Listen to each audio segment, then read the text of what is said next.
Assalamualaikum, Shalom, salam sejahtera bagi kita semuanya. Perkenalkan, nama saya Larasati Sarabintang dengan NPM belakang 117. Dan rekan saya, Hai, saya Ninda Karlisa Ardiansa Wijaya dengan belakang NPM 124. Kami dari kelompok 14 yang bertemakan profil sosiolinguistik di Indonesia. Kami akan menjelaskan sedikit tentang profil sosiolinguistik di Indonesia nih teman-teman. Indonesia memiliki keragaman bahasa yang kaya, mencakup berbagai dialek, ragam bahasa, dan daerah yang tercermin dalam perbedaan geografis, sosial, dan budaya. Hubungan antara bahasa-bahasa yang berbeda, termasuk peminjaman kata dan frasa, campur kode, interferensi bahasa, bilingualisme dan multilingualisme, dan bahasa kontak. Fenomena ini mencerminkan dinamika komunikasi dalam masyarakat multibahasa. bahasa terus mengalami perubahan sebagai respon terhadap faktor-faktor seperti globalisasi, urbanisasi, teknologi, dan migrasi. Perubahan ini mencakup evolusi kosakata, tata bahasa, dan struktur bahasa dalam menyesuaikan diri dengan kebutuhan dan tren baru. Berbagai faktor sosial seperti konteks sosial, kelas sosial, usia, gender, kebudayaan, migrasi dan mobilitas, dan teknologi memengaruhi penggunaan bahasa dalam interaksi antar bahasa dalam masyarakat. Ragam dalam penggunaan bahasa mencerminkan aspek-aspek sosial dan budaya dari komunitas tersebut. Profil sosiolinguistik membantu memahami kompleksitas dinamika bahasa dalam konteks sosial, budaya, dan politik di suatu wilayah atau komunitas. Ini meliputi pengakuan akan keragaman bahasa, analisis hubungan antar bahasa, perubahan bahasa, dan pemahaman terhadap faktor-faktor sosial yang mempengaruhi bahasa dalam masyarakat multibahasa. Profil sosiolinguistik berperan dalam menyediakan kerangka kerja untuk memahami dan menganalisis kompleksitas hubungan antara bahasa dengan faktor-faktor sosial budaya dan politik yang membentuknya dalam masyarakat. Itulah penjelasan singkat tentang profil sosiolinguistik di Indonesia. Selanjutnya kita masuk ke sesi tanya jawab. Terdapat 10 pertanyaan dari kelompok lain yang sudah terkumpul nih teman-teman. Bahasa dianggap memiliki ciri sosial dalam konteks sosiolinguistik karena penggunaannya selalu terkait erat dengan konteks sosial di mana bahasa itu digunakan. Berikut beberapa alasan utamanya. Yang pertama, bahasa adalah alat utama untuk komunikasi antar individu dalam masyarakat. Melalui bahasa, orang dapat menyampaikan pikiran, perasaan, kebutuhan, dan informasi satu sama lain yang memperkuat interaksi sosial dan kohesi masyarakat. Yang kedua, bahasa seringkali mencerminkan identitas sosial, budaya, dan etnis seseorang. Misalnya, dialek, aksen, dan pilihan kata dapat menunjukkan asal-usul regional, status sosial pendidikan, dan keanggotaan dalam kelompok tertentu. Yang ketiga, penggunaan bahasa diatur oleh norma dan nilai sosial.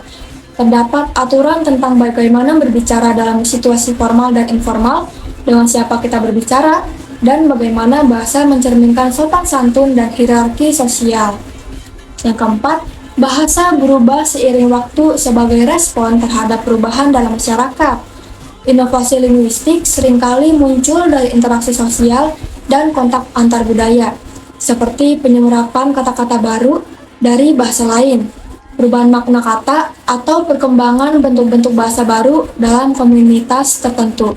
Yang kelima, faktor-faktor sosial seperti kelas sosial, gender, usia, dan etnisitas mempengaruhi cara individu berbicara. Studi sosiolinguistik menunjukkan bahwa variasi bahasa dapat dihubungkan dengan stratifikasi sosial di mana kelompok berbeda memiliki gaya bicara yang khas.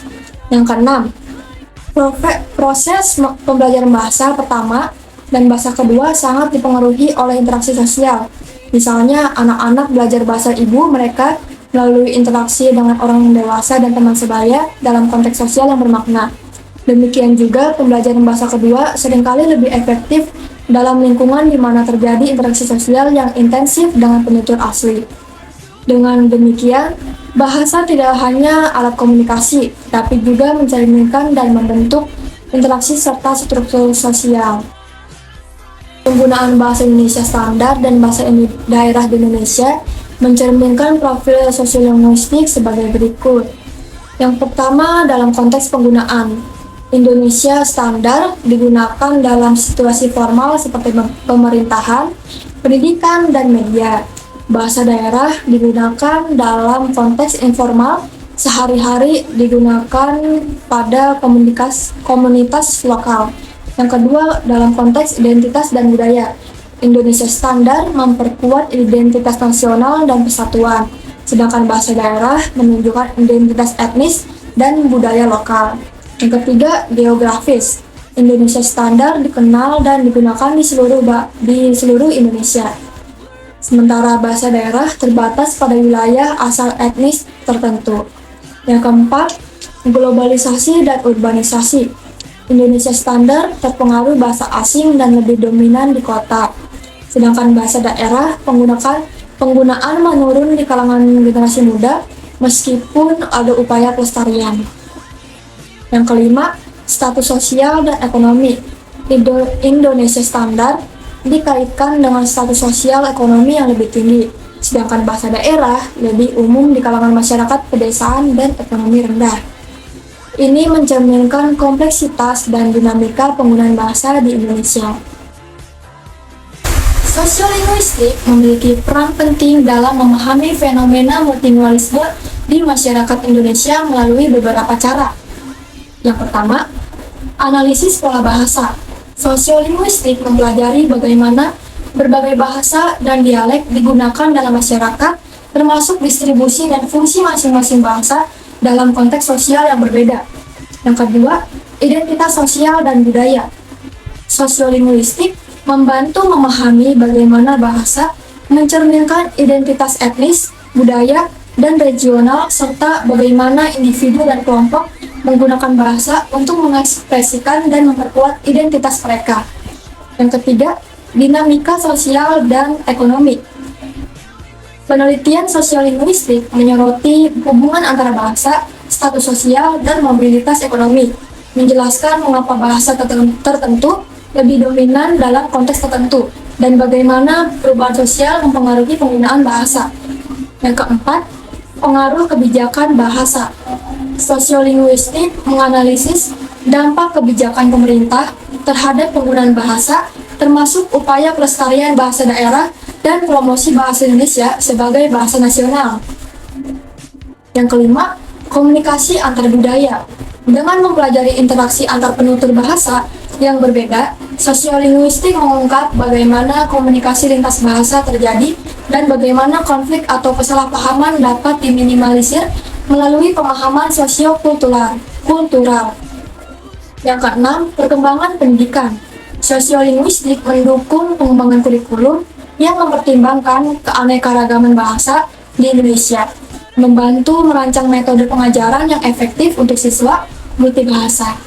Dengan demikian, sosiolinguistik memberikan kerangka teoretis dan metodologis untuk memahami dan mengelola keragaman bahasa dalam masyarakat multilingual seperti Indonesia. Peran bahasa Indonesia sebagai bahasa nasional dalam konteks sosiolinguistik mencakup beberapa aspek penting, antara lain bahasa Indonesia merupakan bahasa nasional dengan menciptakan dan memperkuat identitas nasional dan berfungsi sebagai alat pemersatu yang mengatasi keragaman etnis dan bahasa daerah. Bahasa Indonesia juga digunakan dalam pemerintahan, pendidikan, media massa, dan dokumen resmi. Dan bahasa Indonesia menjadi medium utama untuk pengembangan karya sastra, ilmu pengetahuan, dan teknologi. Lalu penggunaan bahasa Indonesia di berbagai lapisan masyarakat. Yang pertama, bahasa Indonesia adalah bahasa pengantar utama di sekolah-sekolah dan universitas. Yang kedua, di daerah perkotaan, penggunaan bahasa Indonesia itu lebih dominan, terutama karena pengaruh media, pendidikan, dan pekerjaan. Di daerah pedesaan, meskipun bahasa daerah masih banyak digunakan, bahasa Indonesia tetap menjadi lingua franca. Yang ketiga, bahasa Indonesia lebih sering digunakan oleh kalangan kelas menengah dan atas, yang mungkin memiliki akses lebih besar ke pendidikan dan media nasional. Kelas ekonomi yang lebih rendah mungkin lebih sering menggunakan bahasa daerah dalam kehidupan sehari-hari, tetapi tetap menggunakan bahasa Indonesia dalam konteks formal. Yang keempat, generasi muda cenderung lebih fasih dan sering menggunakan bahasa Indonesia. Mereka sering bilingual atau multilingual, menggunakan bahasa Indonesia dan bahasa daerah, serta bahasa asing. Yang kelima, penggunaan bahasa Indonesia diperluas melalui media massa, internet, dan teknologi komunikasi. Dengan demikian, bahasa Indonesia memainkan peran sentral dalam membentuk identitas nasional dan memfasilitasi komunikasi di seluruh lapisan masyarakat. Dalam perubahan sosial, yaitu ada urbanisasi, mengakibatkan penurunan penggunaan bahasa daerah di perkotaan, di mana bahasa Indonesia dan bahasa asing lebih dominan. Yang kedua, pendidikan formal yang menggunakan bahasa Indonesia sebagai bahasa pengantar menyebabkan generasi muda cenderung lebih fasih dalam bahasa Indonesia daripada bahasa daerah. Yang ketiga, dominasi media massa nasional yang menggunakan bahasa Indonesia berdampak pada penurunan penggunaan bahasa daerah dalam media dan hiburan. Selanjutnya yaitu dalam teknologi. Internet dan media sosial mempercepat pertukaran informasi, namun sering menggunakan bahasa Indonesia atau bahasa Inggris yang dapat mengurangi penggunaan bahasa daerah dalam konten digital. Selanjutnya, akses mudah ke konten luar negeri dalam bahasa Inggris atau bahasa lainnya melalui internet dan televisi satelit dapat menggeser preferensi penggunaan bahasa daerah. Dari situlah terjadinya pertukaran budaya atau globalisasi yang membawa masuk budaya luar, termasuk bahasa, yang dapat menggeser preferensi penggunaan bahasa lokal dalam situasi tertentu.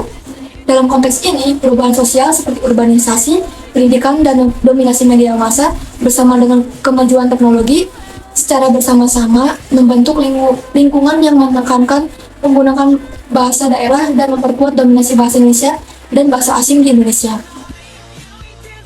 Gender memiliki pengaruh signifikan terhadap penggunaan bahasa seseorang.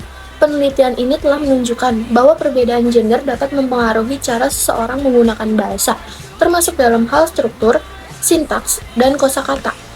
Selain itu, penggunaan bahasa dapat juga dipengaruhi oleh budaya dan nilai-nilai sosial yang ada di masyarakat.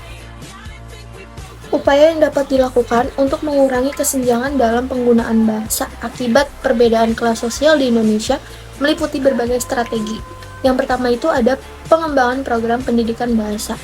Pemerintah dan lembaga pendidikan dapat meningkatkan kesadaran dan kemampuan penggunaan bahasa Indonesia yang efektif melalui program-program pendidikan yang lebih spesifik dan berorientasi pada kesetaraan sosial. Hal ini dapat dilakukan dengan memberikan pelatihan lebih lanjut pada guru-guru dan pengajar, serta meningkatkan akses ke sumber daya pendidikan yang lebih luas dan lebih inklusif. Yang kedua, ada penggunaan media sosial untuk pendidikan. Media sosial dapat digunakan sebagai sarana pendidikan yang lebih efektif dan lebih luas, serta dapat membantu mengurangi kesenjangan dalam penggunaan bahasa dengan cara membagikan informasi dan sumber daya pendidikan yang lebih luas dan lebih inklusif. Hal ini dapat membantu meningkatkan kesadaran dan kemampuan penggunaan bahasa Indonesia yang efektif, serta dapat mengurangi kesenjangan sosial. Implikasi dari globalisasi terhadap profil sosiolinguistik di Indonesia dapat dilihat dari berbagai sisi. Di antaranya, yang pertama itu pengaruh pada penggunaan bahasa Indonesia. Globalisasi telah mempengaruhi penggunaan bahasa Indonesia, terutama di kalangan masyarakat muda. Banyak generasi Z yang tidak menggunakan bahasa Indonesia secara tepat, menghasilkan kata-kata yang tidak sesuai dengan aturan linguistik yang ada, sehingga terjadi penggunaan bahasa yang tidak standar dan linguistik yang tidak sesuai. Yang kedua, ada pengaruh media. Media seperti radio, internet, dan merek-merek impor telah menjadi pendorong utama yang turut merusak bahasa Indonesia. Pengaruh globalisasi mempopulerkan di Indonesia, menyebar dengan cepat, dan memengaruhi kehidupan bahasa masyarakat kita. Hubungan antara bahasa dan masyarakat dalam sosiolinguistik mempelajari bagaimana bahasa digunakan dan dipahami dalam konteks sosial dan budaya. Sosiolinguistik memahami bahwa bahasa tidak hanya sebagai sarana komunikasi, tetapi juga sebagai sarana untuk mengembangkan dan mentransmisikan identitas sosial dan budaya. Perkembangan sosial linguistik di Indonesia saat ini masih terus berkembang dan memperluas wawasan tentang bagaimana bahasa digunakan dalam masyarakat. Penelitian sosiolinguistik di Indonesia telah membantu memahami bagaimana bahasa digunakan dalam berbagai konteks sosial dan budaya, serta bagaimana bahasa dipengaruhi oleh faktor sosial, budaya, dan ekonomi. Pengaruh media massa terhadap perkembangan bahasa di Indonesia sangat signifikan. Media massa berperan sebagai sarana informasi dan hiburan yang membantu dalam penyebaran pengetahuan, termasuk bahasa Indonesia. Dalam proses perkembangan bahasa, media massa memainkan peran yang penting dalam mendukung penggunaan bahasa Indonesia yang baik dan benar. Nah, itu adalah jawaban dari pertanyaan-pertanyaan kelompok lain yang telah berpartisipasi dalam sesi tanya jawab yang telah dibuka oleh kelompok 14. Kami sangat menghargai antusiasme dan kontribusi dari kelompok yang sudah bertanya. Benar sekali Linda, kami harap informasi yang telah disampaikan bisa bermanfaat dan menambah wawasan kita semua. Sekian dari kelompok 14. Wassalamualaikum warahmatullahi wabarakatuh. Wassalamualaikum warahmatullahi wabarakatuh. Bye.